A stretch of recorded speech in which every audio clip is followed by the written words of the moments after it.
मी मुंबईमध्ये राहत होतो. माझ्या काही खोल्या भाड्याने दिलेल्या होत्या. त्या खोल्यांपैकी एका खोलीत एक सुंदर विधवा तरुणी राहत होती. नवऱ्याच्या मृत्यूमुळे ती पूर्णपणे एकटी पडली होती. जगण्यासाठी तिनं भाजीपाला विकण्याचा छोटा व्यवसाय सुरू केला होता. पण जीवनाची ओझी तिच्या खांद्यावर जड वाटत होती. मागील 2 महिन्यांपासून तिने घराचे भाडे दिले नव्हते. म्हणूनच एके दिवशी मी स्वतः तिच्या घरी तिला भेटायला गेलो. घरात प्रवेश केला तेव्हा लक्षात आलं की ती घरात एकटीच होती. आसपास कोणीच नव्हतं. मी तिच्याजवळ गेलो आणि पुढे बेडरूममध्ये जाऊन, माझं नाव गौरव आहे. मी मुंबईमध्ये राहतो. मुंबईत माझं स्वतःचं एक घर आहे आणि त्या घराच्या समोरच काही खोल्या आहेत. माझ्या वडिलांनी बांधून ठेवल्या होत्या. त्या खोल्या आम्ही भाड्याने दिल्या होत्या. त्या खोल्यांमध्ये एक जोडपं राहत होतं, सागर आणि त्याची पत्नी स्वाती. ते दोघेही गेली 3 वर्ष आमच्याकडे भाडेकरू म्हणून राहत होते. साधं सरळ, प्रामाणिक आणि खूप चांगलं जोडपं होतं. सागर गावाकडून मुंबईला आला होता आणि पालेभाज्या विकून आपली उपजीविका चालवत होता. त्याच्या प्रामाणिकपणामुळे आणि साधेपणामुळे मला नेहमी त्याचा आदर वाटायचा. पण दुर्दैव असं की सागर फार शिकलेला नव्हता आणि पैशाचीही कायमच कमतरता असायची. एके दिवशी त्याला छोटासा आजार झाला, पण पैशाच्या अभावामुळे त्याचा योग्य उपचार होऊ शकला नाही आणि त्याचं निधन झालं. त्याच्या मृत्यू झाल्यानंतर स्वाती एकदम एकटी पडली. काही दिवस ती माहेरी गेली होती, पण नंतर परत आमच्याकडेच म्हणजे भाड्याच्या खोलीतच राहायला आली. ती आता स्वतः भाजीपाला विकत होती, पण तिच्या चेहऱ्यावर सतत दुःखाची छाया दिसायची. मी कधी कधी तिच्याकडून भाज्या विकत घ्यायचो आणि तिचं बोलणं ऐकताना मला जाणवायचं की ती आतून खूप एकटी पडली आहे. मागच्या 2 महिन्यापासून तिनं भाडं दिलं नव्हतं, पण मी काही बोललो नव्हतो. एके रविवारी माझी ऑफिसला सुट्टी होती, म्हणून मी ठरवलं की तिला भेटून विचारावं नक्की काय प्रॉब्लेम आहे.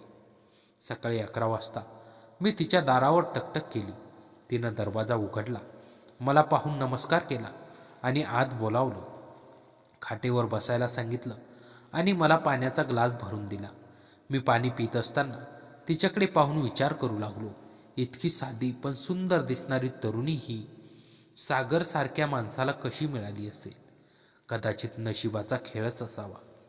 मग मी सरळ मुद्द्यावर आलो आणि तिला म्हणालो, स्वाती, मागच्या 2 महिन्यापासून तू खोलीचं भाडं दिलं नाहीस. काही अडचण आहे का? माझे शब्द ऐकून तिच्या डोळ्यात पाणी दाटलं.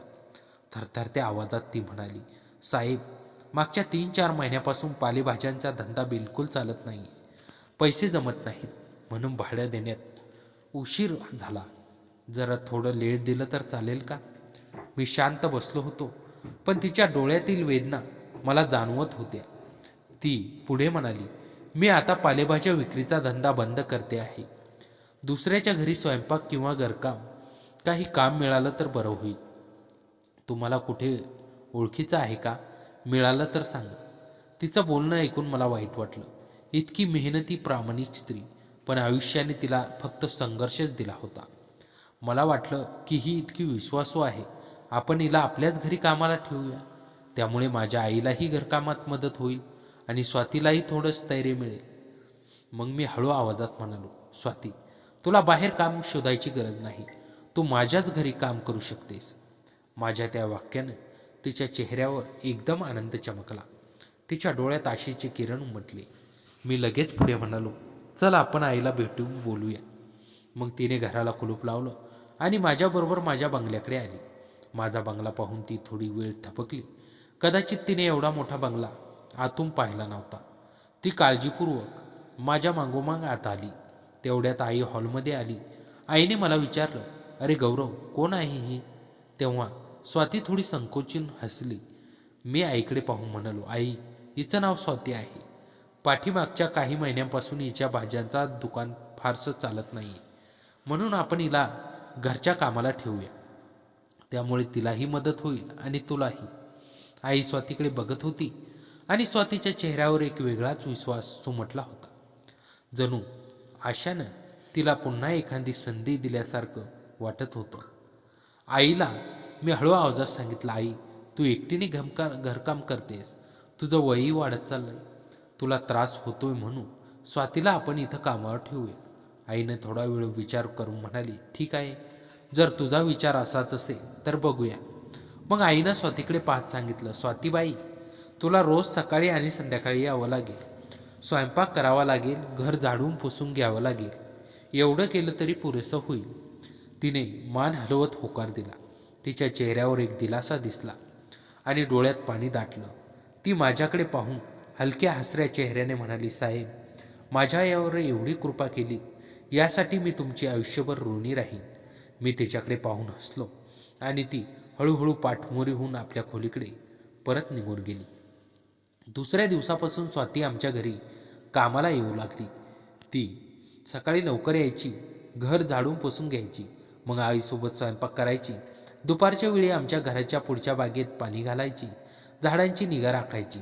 ती घरकामात इतकी रमून जायची की घरात एक वेगळीच शोभा यायची. पण तिच्या चेहऱ्यावर मात्र कायम दुःखाची सावली दिसायची. तिचं मन अजूनही सागरच्या आठवणीत गुंतलेलं होतं. ते काम करताना मी तिला नेहमी एकटक पाहत बसायचो. कधी कधी ती माझ्याकडे पाहून हलकं हसायची, पण ते हसूही क्षणभरात विरून जायचं.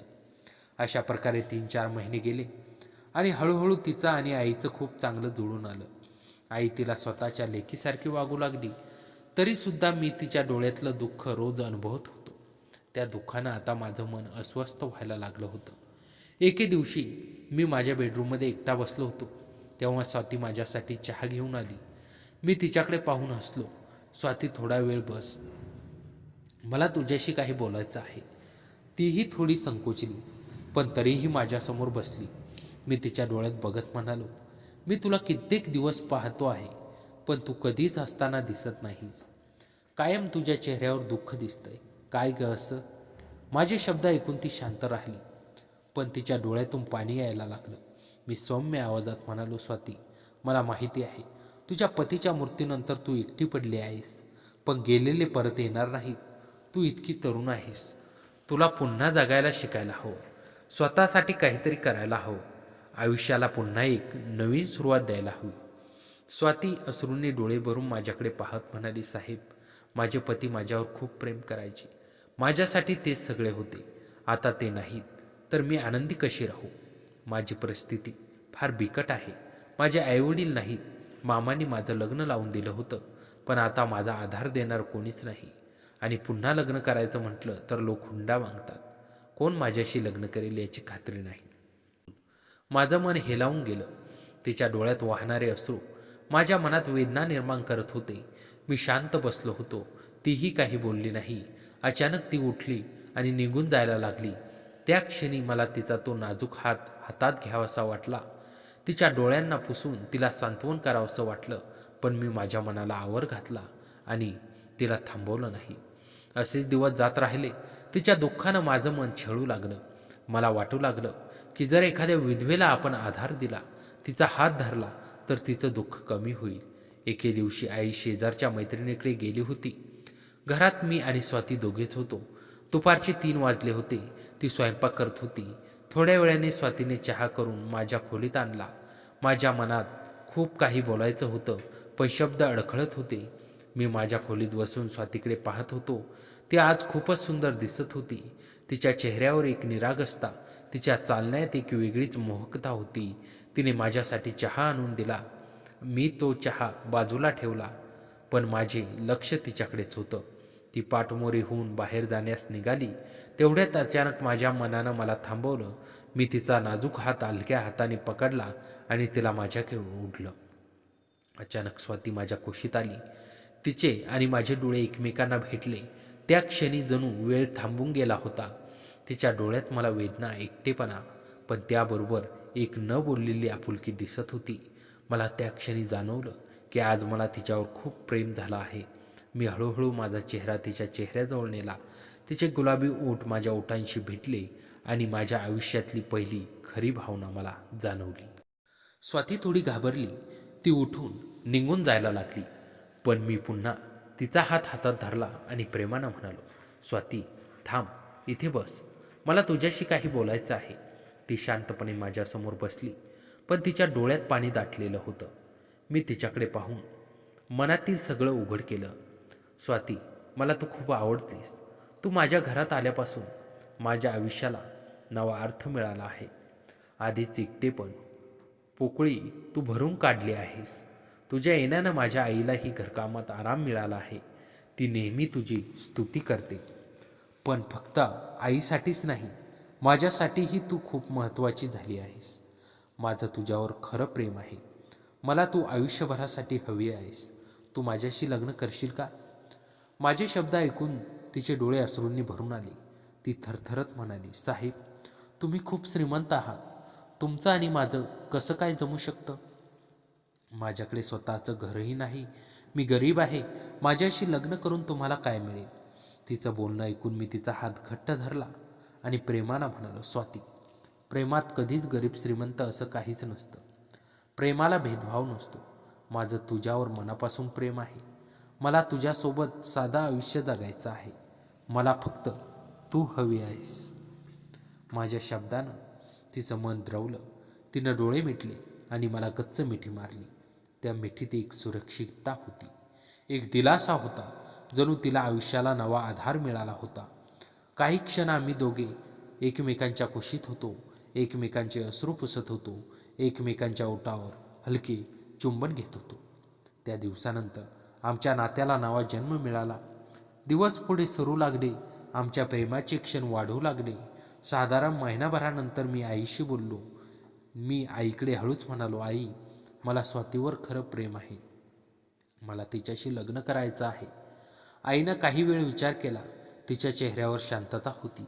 थोड्या वेळाने तिने होकारार्थी मान हलवली आणि माझ्या मनाला दिलासा दिला. काही दिवसातच माझं आणि स्वातीचं लग्न मोठ्या थाटामाटात झालं. आमच्या लग्नानंतर घरात एक वेगळीच उत्साहाची आणि आनंदाची लहर पसरली. आईच्या चेहऱ्यावर समाधान होतं, तर माझ्या आयुष्याला नवा अर्थ मिळाला होता.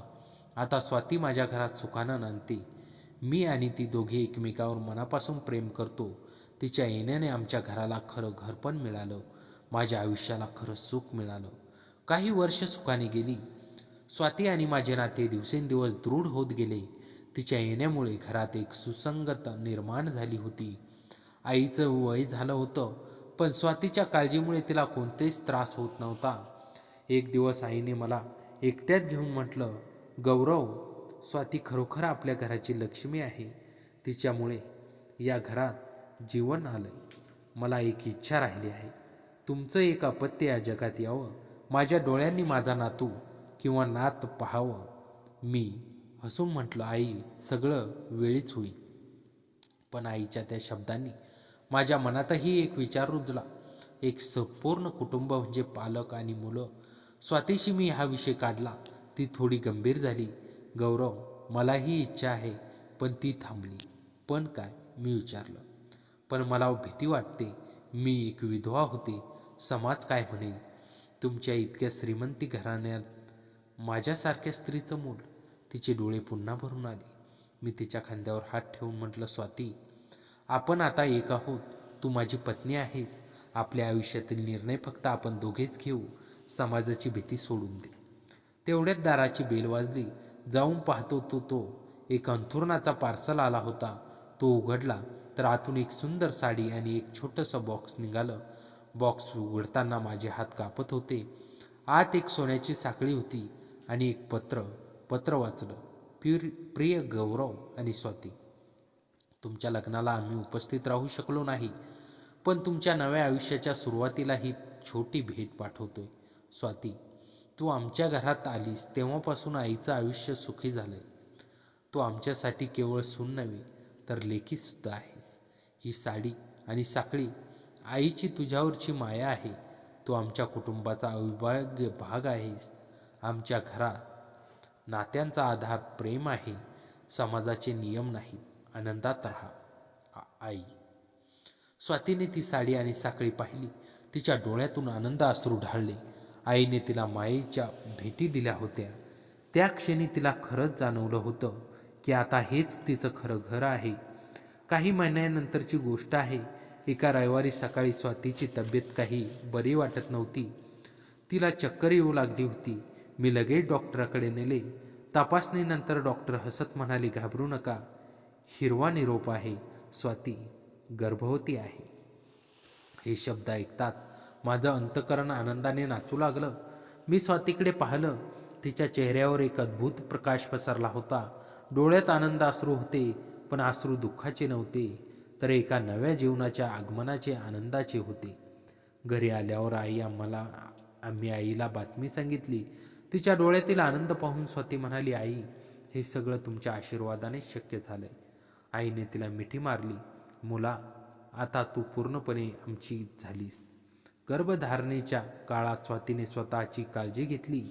मीही तिच्यावर विशेष लक्ष ठेवलं. तिच्या मनातील सर्व भीती हळूहळू नाहीशी होत होती. ती आता पूर्णपणे आत्मविश्वासाने भरलेली होती. 9 महिने सुखाने गेले आणि एका शुभ दिवशी स्वातीने एका सुंदर बालिकेला जन्म दिला आणि तिचं नाव ठेवलं आशा. कारण ही बालिका केवळ आमच्यासाठीच नव्हे, तर स्वातीच्या नवी आयुष्याची आशासुद्धा होती. आशाचा जन्म झाल्यानंतर स्वातीत एक नवीन बदल दिसला. ती आता केवळ एक पत्नी नसून किंवा सून नसून एक आई होती. तिच्या चेहऱ्यावरचं दुःख पूर्णपणे नाहीसं झालं होतं. त्याच्या जागी मातृत्वाचा गर्व, प्रेम दिसत होतं. एके दिवशी संध्याकाळी आम्ही तिघजण बागेत बसलो होतो. आशा स्वातीच्या मांडीवर खेळत होती. आई म्हणाली, स्वाती, आज मला खरंच समजलंय की देव कधी कधी एक दार बंद करतो, पण दुसरं दार उघडण्यासाठी एक माणूस पाठवतो. गौरव, तुझ्यासाठी तो दूत होता. स्वातीने माझ्याकडे पाहिलं आणि हसत म्हटलं, आई, तुमचं खरं आहे. मी आयुष्यातलं सगळं दुःख विसरून गेले आहे. आता फक्त आनंदच आनंद आहे. मी स्वातीचा हात धरला. तिच्या हातात आता सागरच्या आठवणींचं दुःख नव्हतं, तर वर्तमानपत्राचं सुख आणि भविष्यावरील विश्वास होता. आज आशा मोठी झाली आहे. आम्ही तिला आमच्या प्रेमकथेबद्दल सांगितलं आहे. ती म्हणते, आई बाबा, तुमची कथा खूप प्रेरणादायी आहे. प्रेम खरंच सगळ्या अडचणी दूर करू शकतं. स्वाती आणि माझं प्रेम केवळ भावनिक नव्हतं, तर एकमेकांच्या जीवनात स्थिरता आणणारं होतं. तिने मला केवळ प्रेमच दिलं नाही, तर जबाबदारीची जाणीव आणि कुटुंबाप्रती कर्तव्यबुद्धी शिकवली. आज जेव्हा मी मागे वळून बघतो, तेव्हा लक्षात येतं की त्या एका विधवा तरुणीच्या खोलीत प्रवेश करण्याचा माझा निर्णय हा माझ्या आयुष्यातील सर्वोत्तम निर्णय होता. स्वातीनं माझं आयुष्य बदलून टाकलं. ती केवळ माझी पत्नी नव्हे, तर माझी सर्वोत्तम मैत्रीण, मार्गदर्शक आणि आधारस्तंभ आहे. आणि आई, तिनं दिलेल्या मायेनेच स्वाती या घरात पूर्णपणे मिसळू शकली. आज आई नसती तर सगळं अशक्य झालं नसतं. हेच आयुष्याचे अपूर्व कोडे आहे. कधीकधी आपण ज्याला सहाय्य करायला जातो, तोच आपल्याला जगण्याचा खरा अर्थ समजून देतो. स्वाती आणि माझी कथा ही 2 एकाकी हृदयांची एकत्र येण्याची कथा आहे, जी प्रेमाने संपूर्ण कुटुंबात परिवर्तित झाली. आज आमच्या घरात प्रेम, आदर आणि आनंदाचे वातावरण आहे. आणि हे सगळं शक्य झालं ते एका सामान्य भेटीमुळे, जी असामान्य प्रेमकथेमध्ये परिवर्तित झाली. तर मित्रांनो, कथा कशी वाटली कमेंटमध्ये नक्की सांगा. आणि चॅनलवर नवीन असाल तर आत्ता सबस्क्राईब करा. धन्यवाद.